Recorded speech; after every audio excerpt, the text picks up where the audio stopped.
Hello everyone. आज है 27 जून और आज हम 27 जून का एडिटोरियल आर्टिकल मेन पर्पस से डिस्कस करेंगे। तो सबसे पहला आर्टिकल है ऑयल प्रोडक्शन। तो mains GS paper 3 economic development से इस आर्टिकल को आप रिलेट कर सकते हैं।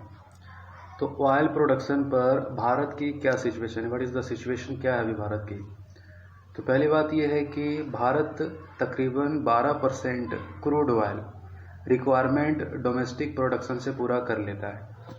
यानी कि जो क्रूड ऑयल जो हम दूसरे देशों से इंपोर्ट करते हैं, ये क्रूड ऑयल 12% अपने ही देश में डोमेस्टिक प्रोडक्शन से हम रिक्वायरमेंट पूरी करते हैं 12%। ठीक है, तो ये तकरीबन बात हो रही है कि 2012 से हमारा डोमेस्टिक क्रूड ऑयल प्रोडक्शन दिन ब दिन घटता चला जा रहा है और ये घटते घटते तकरीबन देख ले कि हर साल एनुअली 2.1% हमारा क्रूड ऑयल अकाउंट डेफिसिट हो रहा है।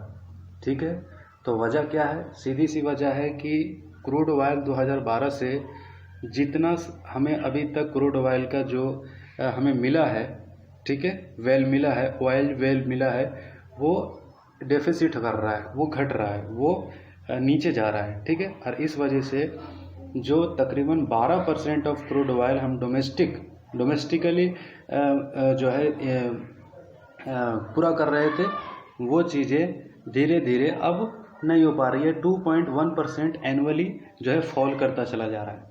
ठीक है, ये बात है।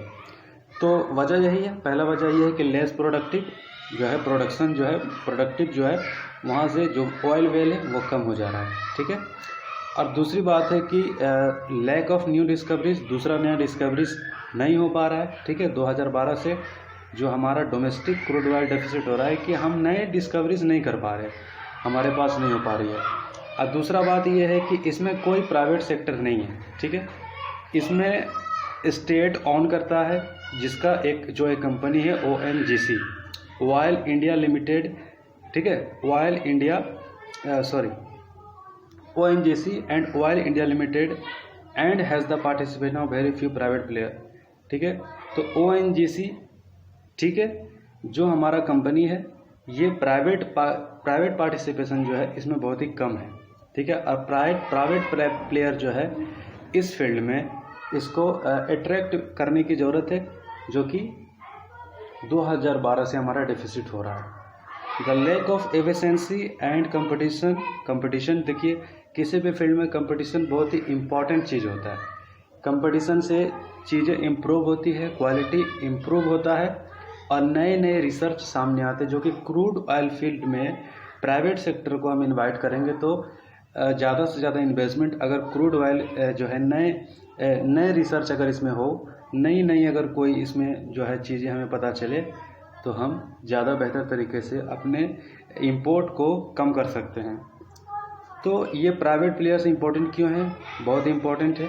पहली बात ये है कि डिले अवार्ड, जैसे कि प्राइवेट प्लेयर क्यों नहीं आ पा रहे, सवाल ये है कि प्राइवेट प्लेयर इसमें क्यों नहीं है। तो पहला तो ये है कि प्रोजेक्ट डिले होता है हमारे यहाँ। ठीक है, कई सारे ऑपरेशनलाइजेशन ऑफ प्रोडक्शन जो है ये नहीं हो पाती है, डिले होता है। डिले होने के कई सारे वजह है। डिले इंक्लूड क्या है कि डिले इन आइडेंटिफाइंग करना बहुत डिले है, रिसर्च करना, ऑयल ब्लॉक खोजना बहुत जहमत की बात है।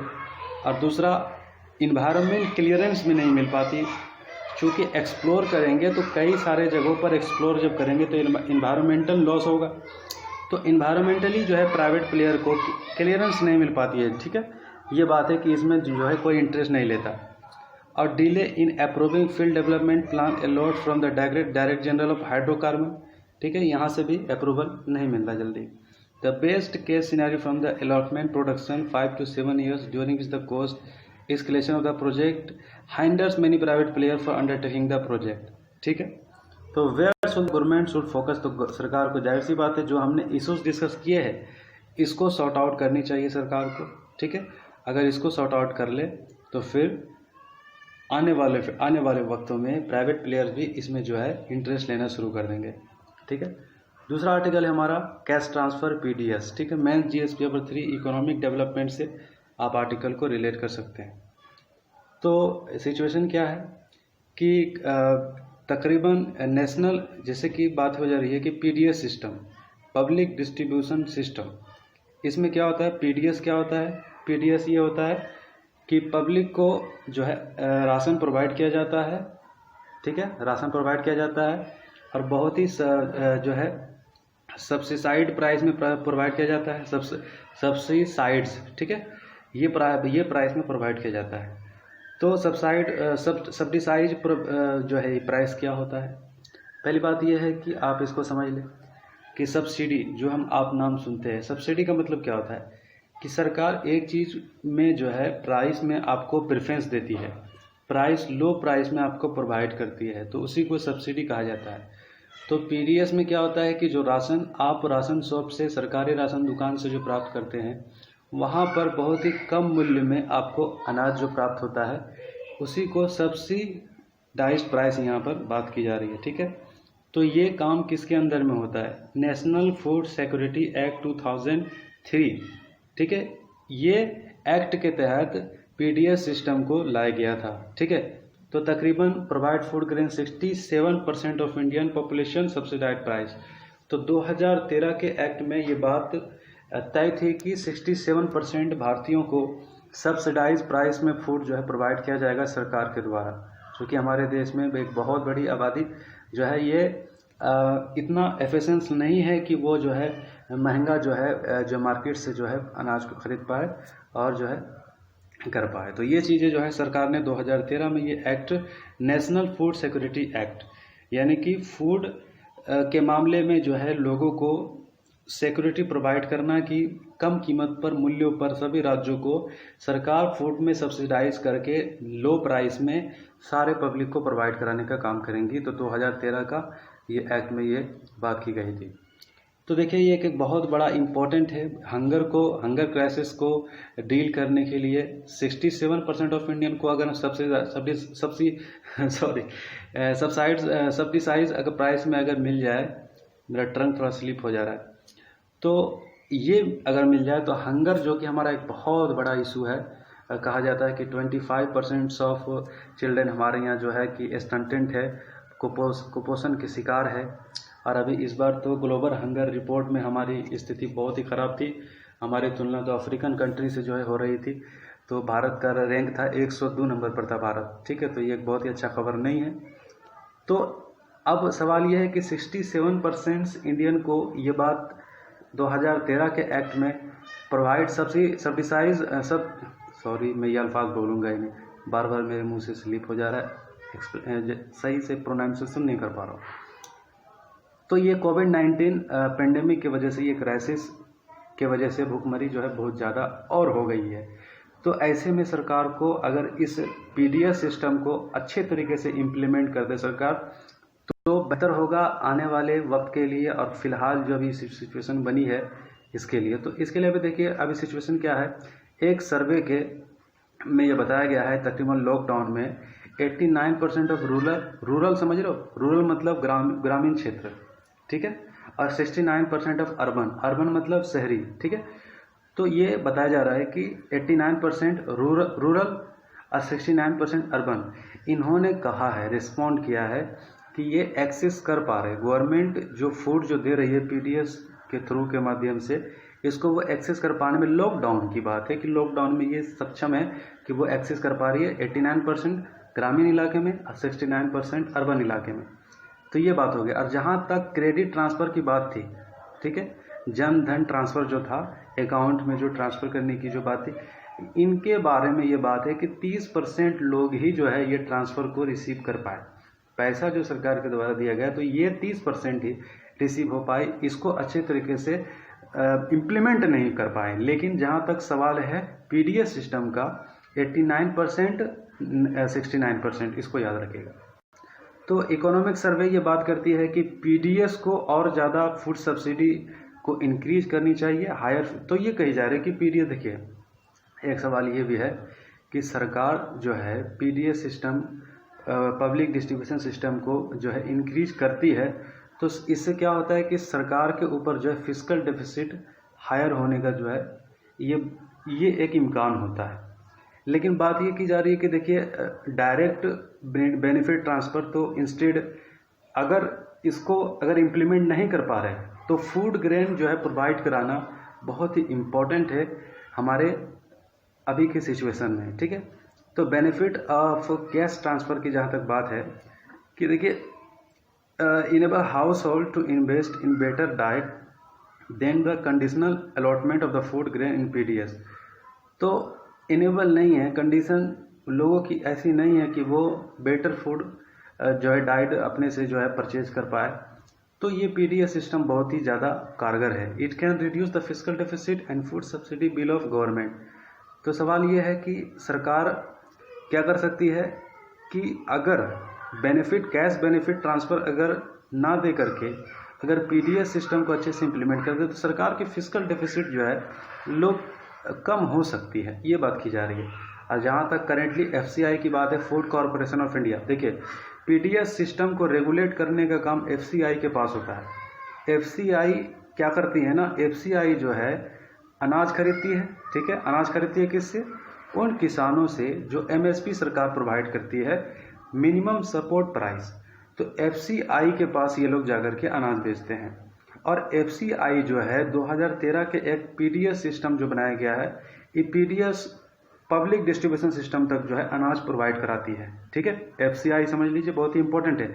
लेकिन FCI जो मिनिमम सपोर्ट प्राइस पर जो अनाज जो खरीदती है किसानों से, बड़े बड़े किसानों से, इनके ऊपर भी कर्जा है 2.5 लाख करोड़, समझ रहे बात। और इनको 8% जो है हर महीने जो है कह ले कि इनको उनका इंटरेस्ट देना पड़ता है। तो FCI के पास भी मिनिमम सपोर्ट प्राइस पर फूड खरीदने के लिए पैसों की काफ़ी दिक्कतें रहती है। सरकार जितना PDS में अनाजें चल रही है, जा रही है, FCI जितने अनाजें खरीद रही है उतना अमाउंट इनके पास सरकार नहीं दे पा रही है और इनके ऊपर कर्जा है 2.5 लाख करोड़, समझ रहे बात। तो इनके ऊपर भी स्ट्रेस है, ठीक है। तो इसके वजह से जो है PDS सिस्टम भी है कोलैप्स कर सकती है अगर इनके ऊपर ध्यान नहीं दिया गया तो सवाल है कैश ट्रांसफ़र, ये तो बहुत अच्छा रिजल्ट ले करके आया। जैसे कि कई सारे लोग हैं, सिर्फ खाने का ही मसला नहीं है, ठीक है, कई सारे और मसला है। सवाल ये है कि बहुत सारे ओल्ड एज लोग हैं, ठीक है, लाइवलीहुड काफ़ी, देखिए फूड तो है ही, इसके अलावा भी कई सारी चीज़ें जो है एक कहा जा रहा है कि अच्छा रिजल्ट निकल करके आता है सामने जब लोगों को ये प्रोवाइड कराया जाता है, कैश ट्रांसफ़र प्रोवाइड कराया जाता है, ख़ास तौर से ओल्ड एज पीपुल को, विडो को और दिव्यांग लोगों को। ये लोग जो है कुछ अपने इच्छा के अनुरूप पैसों को अच्छा जो है इस्तेमाल करते हैं, चीज़ों को थोड़ा सा ईजी इनके लिए होता है, ठीक है। तो ये बात कही जा रही है कि कैश ट्रांसफ़र इंपॉर्टेंट है, लेकिन सरकार का फिस्कल डेफिसिट भी एक समस्या है। तो बेनिफिट ऑफ PDS तो कई सारे बेनिफिट है, आप यहाँ पर पढ़ लें, तो ये बात की जा रही है, ठीक है। तो चलिए, तो अब देखिए बात यह है कि थोड़ा सा और डिटेल्स में बात की जा रही है। The cost of transacting in bank increase directly procuring food grain from a fair price. तो एक बात ये कही जा रही है कि जो लोड है FCI के ऊपर, जो लोड है FCI के ऊपर जो लोड है, सरकार इस लोड को कम कर सकती है। सरकार कम कर सकती है कैसे? सरकार ये कर सकती है कि अब फूड सब्सिडी जो प्रोवाइड करा रही है, मिनिमम सपोर्ट प्राइस पर जो है ये अनाज जो खरीदी जा रही है PDS सिस्टम को जो है, ये अगर ये देखिए फूड सब्सिडी को एबॉलिश करना बिल्कुल भी सही नहीं रहेगा, ये बहुत ही इम्पोर्टेंट है, ठीक है। फेयर प्राइस में 100 ब्रांचेज जो है पूरे भारत में ये चलती रहनी चाहिए और ये बहुत ही इम्पोर्टेंट है, ये बात थोड़ा सा ये कही जा रही है। Many of Jan Dhan account are dormant of transaction cost withdrawing money are higher, ठीक है। Time lost in withdrawing money from bank and purchasing food grain lead to the lost in wage. तो ये सब बात कही जा रही है, ठीक है। रहा सवाल कैश ट्रांसफ़र की बात, जैसे कि पुडुचेरी, चंडीगढ़, दमन, Diu had not yet good result. तो यहाँ पर कैश ट्रांसफ़र एक अच्छा रिजल्ट, तो यानी कि कैश ट्रांसफ़र की बात की, जो PDS सिस्टम को लागू रहने का यहाँ पर बात की जा रही है कि कितना भी सरकार का अगर जो है अकाउंट डेफिसिट हो रहा है तो सरकार को जो है PDS सिस्टम को रेगुलेट करना ही पड़ेगा, ये बहुत ही इंपॉर्टेंट है। और रहा सवाल कैश ट्रांसफ़र, अगर इसको कुछ राज्यों में स्पेसिफिकल बना सकते हैं तो बना ले, और फूड सब्सिडी प्रोवाइड कराना होगा, मिनिमम सपोर्ट प्राइस पर जो है अनाज ये बात की जा रही है कि मिनिमम सपोर्ट प्राइस को बढ़ा दिया जाए, यानी कि इसको हटा दिया जाए, एबॉलिश कर दिया जाए। ठीक है, ये मतलब सुझाव दिया जा रहा है कि अगर फूड करंट डेफिसिट अगर सरकार को अगर ठीक करना है तो मिनिमम सपोर्ट प्राइस को हटा दिया जाए जो किसानों को जो दिया जाता है। ठीक है, तो ये बात कही जा रही है। तो अब ये सवाल है कि कैश ट्रांसफ़र जहाँ कारगर नहीं है वो वहाँ कैश ट्रांसफ़र छोड़ दिया जाए, और फिर जहाँ पर मिनिमम सपोर्ट प्राइस की जहाँ तक बात है कुछ दिन के लिए इसको एबॉलिश भी किया जा सकता है, ये बात की जा रही है। ठीक है, तो ये था पूरा आर्टिकल। और तीसरा आर्टिकल है ग्रीन एनर्जी सॉल्यूशन। तो ग्रीन एनर्जी क्या होता है आप जानते हैं। ग्रीन एनर्जी यानी कि सस्टेनेबल तरीके से एनर्जी को आप जो गेन करते हैं, निकालते प्राप्त करते हैं, उसे ग्रीन एनर्जी कहा जाता है। मेंस जीएस पेपर 3 टेक्नोलॉजी से आप इसको जोड़ के दे सकते हैं। IIT Madras has been collaborating with university of Cologne Germany to develop a novel method of producing hydrogen for its use in developing green energy solution। तो आईआईटी मद्रास ने कोलैबोरेट किया है किसके साथ, यूनिवर्सिटी ऑफ कोलोन जर्मनी से, इनके साथ method of producing hydrogen produce करने के मेथड, ठीक है, for developing green energy solution. The project has taken under spark क्या है, scheme of promotion of academic and research collaboration. तो ये ये इसके अंदर है, ये स्कीम ये प्रोजेक्ट स्पार्क के अंदर है, जो जर्मनी के यूनिवर्सिटी के साथ आईआईटी मद्रास का कोलैबोरेशन हुआ है ग्रीन एनर्जी को डेवलप करने के लिए। ये स्पार्क के अंदर है। ठीक है, स्पार्क क्या है, scheme for promotion of academic and research collaboration. तो scheme of university of human resource and development और scheme of ministry of human resource and development MHRD, ठीक है, इसके अंदर है। The conventional method of the producing hydrogen result in generating large quantities of carbon dioxide increase the green house gas emission. जैसा कि अभी देखिए कि carbon dioxide green house emission बहुत ही ज़्यादा है, तो प्रोड्यूसिंग हाइड्रोजन मेथड के जरिए इसको लो करने की कोशिश की जाएगी। ठीक है, electrochemical splitting of water called water electrolysis is a clean, simple and highly efficient method of producing large scale hydrogen with the highly purity. ठीक है, this collaboration work on developing low cost electro catalyst for hydrogen evolution reaction. This team will explore the possibilities for transforming lab-scale research to commercially viable reaction device। तो ये team काम करेगी hydrogen method के माध्यम से green house gas explore करने का काम करेगी। ठीक है, hydrogen has important application in generating renewable electricity fuel cell cars. तो हाइड्रोजन एक बहुत ही अच्छा एक अच्छा मतलब एक कह रहे कि renewable energy electricity fuel cell source का एक अच्छा सोर्स है। तो स्पार्क क्या है, स्पार्क की एक स्कीम है ये, ठीक है, जो MHRD के अंदर है, और यही जो जर्मनी के एक यूनिवर्सिटी के साथ IIT मद्रास के बीच में जो कोलैबोरेशन है। ठीक है, तो ये है, तो इसके बारे में कुछ इन्फॉर्मेशन है, आप इसको देख लीजिए। तो ये था आज का आर्टिकल्स।